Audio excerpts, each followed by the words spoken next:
Hello Pisces, welcome to Dove and Serpent Tarot. My name is Paul. If Pisces is your sun, moon, or rising sign, this is your tarot card reading. Remember to hit the like button, leave a comment, consider subscribing to the channel, especially if this reading resonates with you. If there is anything you would like me to pray over or meditate upon or send positive energy toward, please let me know.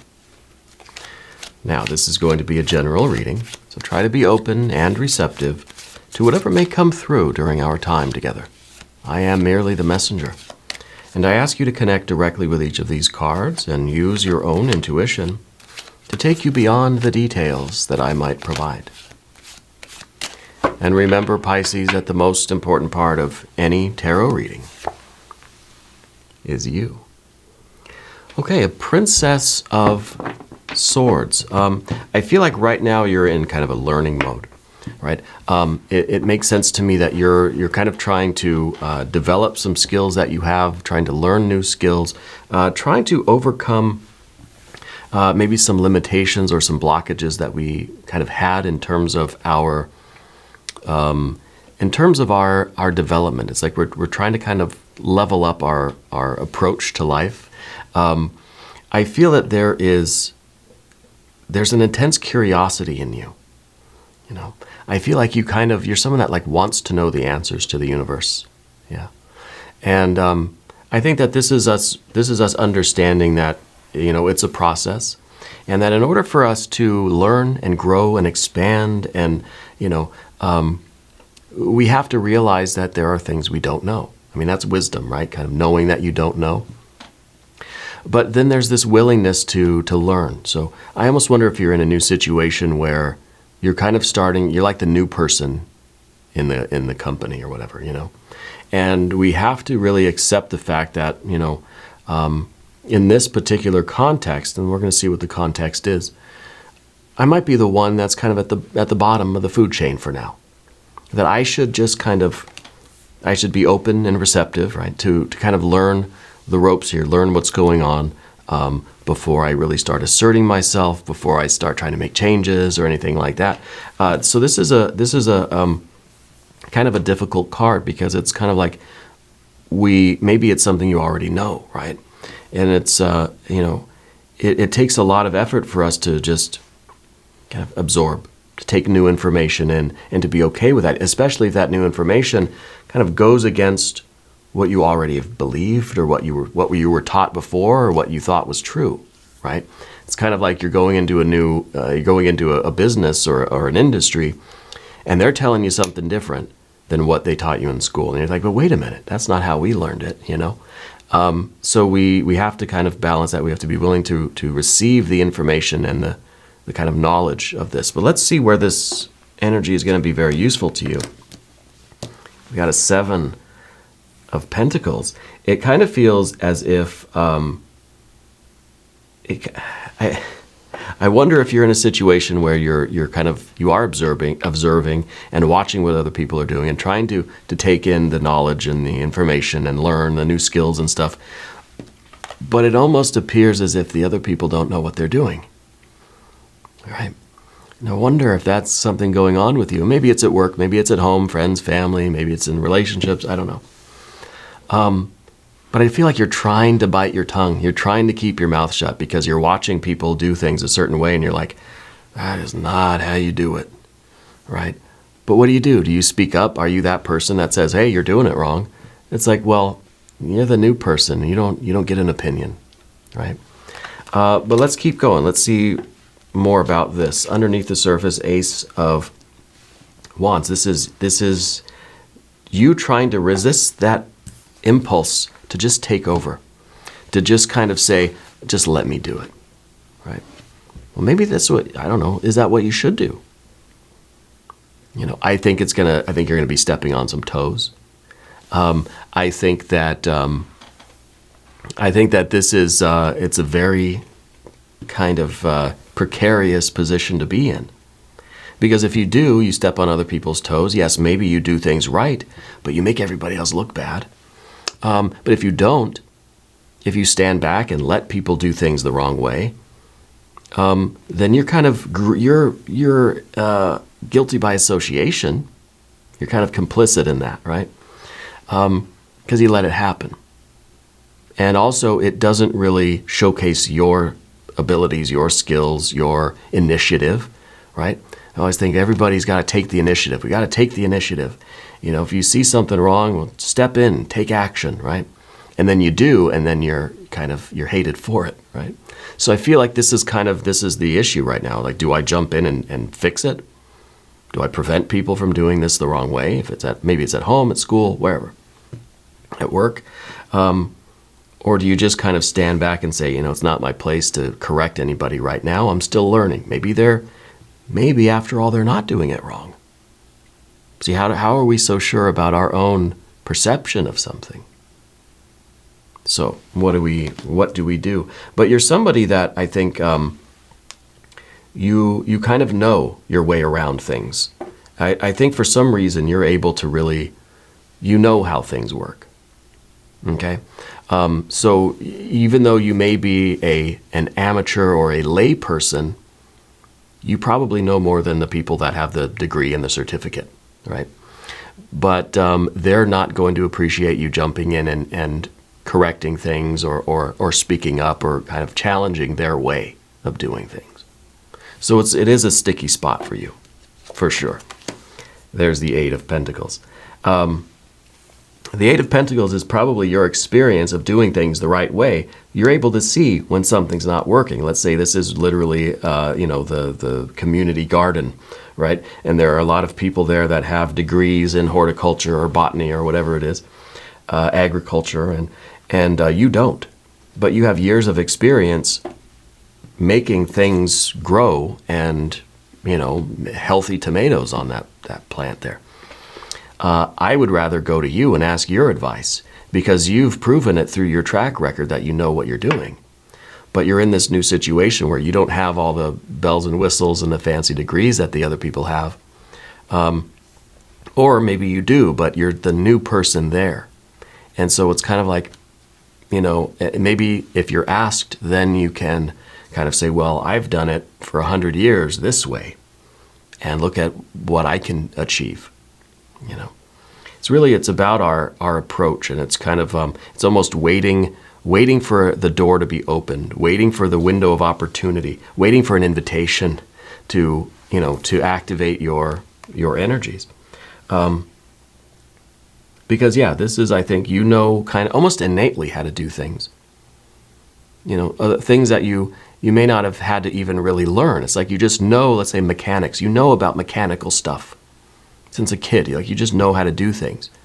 But you're not going to be allowed to do it, professionally at least, until you go and get the training and the skills and get that piece of paper that says, okay, now you're allowed to work on cars. Got to get that ASE certification or whatever it's called.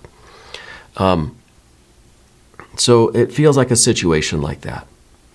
It feels like you have the right answers, but it doesn't seem that people are going to be receptive to those answers because of something, right? Because you don't have the formal training or the diploma or something like that. You know what I mean? It feels like something like that. What's above the surface here? Two of Swords. Yeah, what do we do? What path do we choose, right? I think, the Two of Swords shows us both sides of things, that we're kind of damned if we do, we're damned if we don't. But do we err on the side of caution? Things may result in the same kind of calamity in the end anyway. But are we going to be less guilty if we choose inaction? Or are we going to have more regrets if we choose to act and either we fail too, or we act and we succeed, but then we've gotten off to a bad start with whatever this group of people is, whatever the situation is for you. Yeah. And it might be a work thing, family thing, might be something online, might be something in a spiritual or religious setting. It could be anything. All right. But there's the choice. There's kind of like this you either do or you don't. And, there's sometimes there is literally that fork in the road. You've got to go one way or the other here. Okay. This card is basically saying that we make those kinds of decisions based on intuition. Right.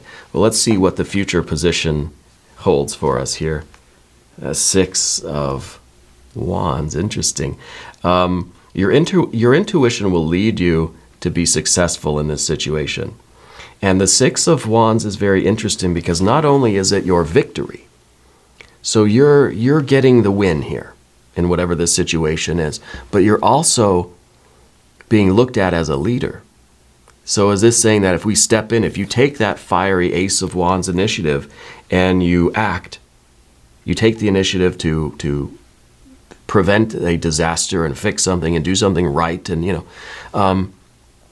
maybe that actually is going to bring you the respect that you deserve, rather than the kind of the animosity that we're expecting, right? We kind of are worried that maybe it will be off to a bad start in this situation, that people will then kind of not like us because we kind of, we stepped on their toes, or, we kind of outshined them a little bit. But the alternative is that you're really going to gain some respect, and you're really going to be looked at as a leader and somebody that is, very capable. And I think the solution here is to try to approach this in such a way where you're not trying to step on anyone's toes. But how do we do that? How do we take the initiative and get involved in something without it looking as if we're trying to outshine somebody, Or, I don't know how we do that in a way that's still very humble. Okay? This is kind of a humble leadership. It's almost a servant leadership with the Six of Wands here. Let's select the mystery card, bonus card, confirmation card. This is a random card from the Smith-Waite Tarot. This is the factor, infinite and unknown. And it's going to go right over here. And Kevin, aka Mr. Bates, is going to go right on top. We're not going to look at that card until the very end, but it will tie everything together and it will give us our confirmation. If you have a prediction, drop it in the comments. If you haven't subscribed to the channel yet, please do. It's totally free, doesn't cost anything, and it really does help out the channel. It lets YouTube know that you value the readings, you value this channel, and then YouTube will go ahead and show it to other people. And that's good for everybody, all right? And I really do appreciate it. General energy now, path of the Serpent. We've got that kind of almost the servant leadership. We've got the Knight of Cups, okay? And so far we have really a lot of intellectual energy and this kind of fiery energy. Now we've got a little bit of the water, right? So it's kind of like we're still using that fiery cardinal water energy, right? The Ace of Wands, the fire is in this card. But this fire is kind of, it's cloaked in water energy. So this is us getting involved in the situation, taking the initiative, using our will here, inserting ourselves into it, but doing it in such a way that seems very passive, seems very yielding. It's almost the reverse psychology here, It's almost as if you're making it seem as if it was their idea, or if it was their efforts, or maybe even their invitation, or they asked you, or there's something subtle about this, right? Where we're just kind of subtly getting in there and having an influence on this situation, but not in a way that says, hey, look at me, I'm going to do this, and the rest of you couldn't do it. Yeah. Or I have to come in and fix this mess that you guys made. That's not very Six of Wands, right? The Six of Wands is kind of like, we did this as a team, And so this is typically this card's about the expression, the way we give and receive love and affection. Okay. So it really is that kind of personal connection. It's like a family kind of thing, right?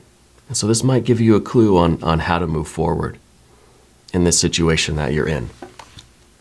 And maybe it's a school thing. There's the Hermit card. Hermit card in the environment. See, the last thing we want to do is single ourselves out. See, the Hermit is the one that kind of the one that is separated from the group. The hermit is the one that retires from worldly events. Nope, the world is over there and I'm going to be over here all by myself. That's not very Six of Wands, is it? So we don't want to be the hermit. And this is the very important thing. We don't want to appear as if we're singling ourselves out. It's either we see this situation is really going down a bad way, and we step back and we just say, I don't want no parts of this. Or we get involved in it and we take over and we create the success, and that again puts us at odds with everybody. It's still going to be me and everybody else. That's not very Six of Wands. That's maybe Seven of Wands. Maybe 10 of Wands, right? So that's the work here. We've got to figure out what to do that's going to make us part of this team. And of course, we want the team to succeed. Okay? We don't want to be singled out either in a good way or a bad way. That puts us separated from the group, at odds with everybody else here. If it's a school group thing, if it's a work thing, if it's family members.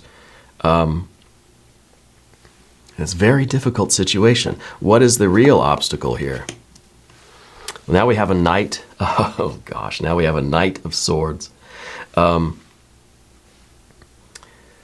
We don't want to act hastily, impulsively. The Knight of Swords, I kind of see somebody swooping in from above, like swooping in from way up high, saying, I'm better than everybody. I'm going to come down to your level and fix this stuff. Right? That's what we don't want to have, that superiority, right? But we also, with the Knight of Cups here, this is us kind of coming up from the bottom and saying, "Hey, I think I've got an idea." You know, we're bringing that idea to the table rather than swooping down to save the day like we're a superhero. Yeah, even though we might be, you know. And so I feel like the Knight of Cups is kind of how we want. We want to follow the heart. We want to act passionately and calm passionately. We don't want to just swoop in, fire and air, and feel like we know everything, act like we know everything. We don't want to be perceived as that kind of know-it-all, even though maybe you really do. You know, you probably do, and that's okay, but we'll keep it to ourselves. The final outcome, yes, see, Emperor. By the right navigation of this situation, you're really going from an ace to a 6 to being put into, you're going from just kind of not sure if you can speak up to now you're being part of the team. You're like the leader of the team. Everybody loves you, feels like a family, to now you're in charge of the whole darned thing. So this is really that kind of progress, this promotion, right, of your status in this situation. And it's by the correct navigation of this energy that you're really able to establish yourself in a very short time as the boss, as the leader, as the one, right? Going from someone, I just started here, I don't even know where the bathroom is, I don't have an opinion about anything, tell me what to do, I'll do it, I'm not going to speak up and try to do anything, to now we feel like we're one of the team. We're part of the group, we can laugh and joke around, and they respect me, I respect them, I'm part of the whole thing, right? Been there for a while now, I'm just one of the team. And then a short while later, now you're in charge of everything. Now you're owning the company. Now you're running the business, okay? And so this is a very, very good prospect here. And I think that you have the potential to really climb the ladder here and become the final authority here. And I don't know if this is a work thing, career thing. This could be something, school.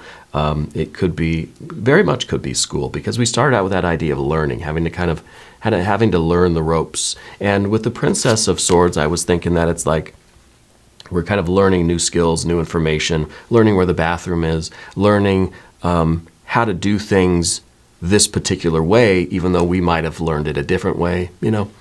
But this is also learning how to talk to people, learning how to be part of that group, part of that team, learning how to navigate a situation like this, which is different than the way you did it, maybe at home by yourself or, you know, whatever in your own life. Now we're kind of doing it in this different context, and we've got to be very subtle and very careful, and we've got to really learn and listen so that we can, you know, navigate these situations appropriately. So this might be more than learning the new skills, learning how to work with all of these kinds of people or energies or whatever it is really that you're doing. Yeah. Let's look at the mystery card. I think what we haven't seen yet is this particular situation, that Seven of Pentacles, really becoming something successful, that like you are able to somehow get in here and this is going to work. That this is really now you've managed to turn this around. Okay, maybe you're a consultant. It could be any sorts of thing, but it feels like this is what you're observing. You're seeing the Seven of Pentacles and you're thinking, I can fix that, but I don't know, should I? How do I do that in a way that's not going to be imposing on everybody? So with this mystery card, I'd like to see that Seven of Pentacles becoming really the successful thing. Maybe a 9 or a 10 of Pentacles. Maybe another major arcana. Maybe it's going to be the Wheel of Fortune. If you have a prediction, drop it in the comments. Let's see what we have. Four of Cups. Interesting. The Four of Cups is this idea of it's almost this is almost the reverse psychology too. It's almost the resistance. I kind of feel like this is really the accolades or the appreciation or the rewards that are going to be offered to you, right? You're kind of saying, no, thank you, no. It's that kind of humble energy, right? It's almost like somebody gives you a tip, I don't know, whatever job, like, food service or something where you get tips, Someone gives you a gratuity. And instead of you just taking it, saying, yeah, I earned that, I deserve that, which you do, and you did, but you're taking that and you're going to your team and you're giving it to the team, saying, you guys deserve this. We all did this here. I'm sharing it with you guys. So it's kind of it's that humility in a way. It's that humbleness that just says, no, I don't. You don't have to thank me. I'm here to serve. I'm here to do the work. I'm here to, whatever the context is. And I don't think it's reverse psychology necessarily, because I feel like you believe that. I feel like you are a very humble person. This might be the guide. This might be how you navigate through all of this, is to not single yourself out, not put yourself in any kind of position where you are perceived as being better than anybody else, right? If you get all the praise from the boss or something, everyone else is kind of not going to get it, and they're going to be like, oh man, But if the boss is giving you all this praise and you say, no, it was all them, they did it, right? Then that kind of puts you in a different light. And I think in this case, this is what the Four of Cups is showing us. We don't want to get too proud of ourselves for what we accomplished. We don't want all those big cups. Four of Cups is nice. I worked very hard. Yes, I did. So did everybody over here. And, couldn't have done it without them. That's very Six of Wands, isn't it? I think this is good. I think you're really onto something here. And I think you navigate carefully and it's going to be very successful for you. We're going to do an extended reading if you want to stick around. There's a link up top. There's one down below. New readings for Pisces every Thursday and Sunday, 6 a.m. Chicago time. If you haven't subscribed yet, please do. It's totally free. It doesn't cost anything. And leave a comment. Let me know where in the world you're watching from, especially if this is your first time here. I want to welcome you. Thank you for being here. I want you to know that you're the most important part of Dove and Serpent Tarot. I thank you, and I love you, and we're all in this together.